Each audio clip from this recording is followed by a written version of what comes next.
بسم اللہ الرحمن الرحیم۔ السلام علیکم ناظرین گرامی، کیا حال ہے؟ امید کرتے ہیں کہ آپ سب اللہ تعالیٰ کے حفظ و ایمان میں ہوں گے۔ آج کی ویڈیو میں حوالے جنگ بدر کا بیان آپ کے سامنے رکھیں گے اور کیا واقعہ ہوا تھا۔ ایک روایت میں آیا ہے کہ جنگ احد کی لڑائی سے اگلے سال مکہ معظمہ میں بڑا قحط پڑا۔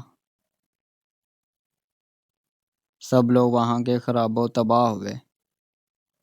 پھر کافروں نے خوف اور ڈر سے آن حضرت صلی اللہ علیہ وآلہ وسلم کے مل کر آپس میں تدبیر و مسلط صلاح کی ٹھہرائی اور ایک قاصد بنام مسعود کو مدینہ منورہ میں بھیجا۔ اس شخص نے اپنے مکروب و فریب سے آن حضرت صلی اللہ علیہ وآلہ وسلم کو ڈرایا کہ گزشتہ سال باوجود کم جماعتی کفار کے آپ کی فوج بہت ماری گئی، اور اس سال تو ان کو زور و جمعیت خوب ہے، ہرگز آپ اس طرف کا قصد نہ فرمائیں۔ لیکن آپ نے اس بات پر قطعاً عمل نہیں کیا، اور آپ صلی اللہ علیہ وآلہ وسلم لشکر اسلام کو اپنے ہمراہ لے کر مکے کو جا کر محاصرہ میں لائے، مگر کفار میں سے کوئی شخص لڑنے کو نہ آیا، بلکہ بہت سے آدمی تو خفیہ طور پر آ کر مسلمان ہو گئے۔ پھر فخر دو عالم صلی اللہ علیہ وآلہ وسلم نے مدینہ منورہ کو مراجعت فرمائی، اور پھر سال آئندہ میں آن حضرت صلی اللہ علیہ وآلہ وسلم اپنے صحابہ کرام رضی اللہ تعالیٰ عنہم کے ساتھ مقصد حج اپنے ہمراہ شتر دمبے قربانی کے لیے لے کر روانہ ہوئے۔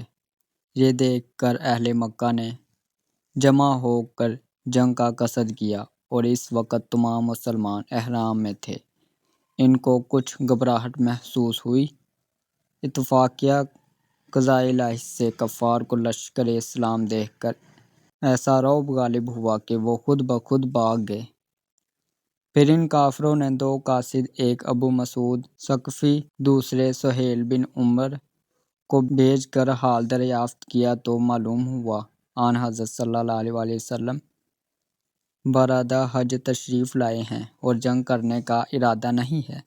تب وہ لوگ خوش ہو کر خبر صلح درمیان میں لائے، اور انہوں نے آ کر عرض کی، اس سال ہم قحط کے مارے ہوئے ہیں، آپ کی خدمت بھی نہ ہو سکے گی، اس واسطے یہ آرزو ہے کہ ابھی آپ مدینے کو پھر جائیں، اور ایک تمنا صلح کی بھی ہے۔ رسول خدا صلی اللہ علیہ وآلہ وسلم کو ان پر رحم آ گیا اور ان کی التماس قبول کر لی۔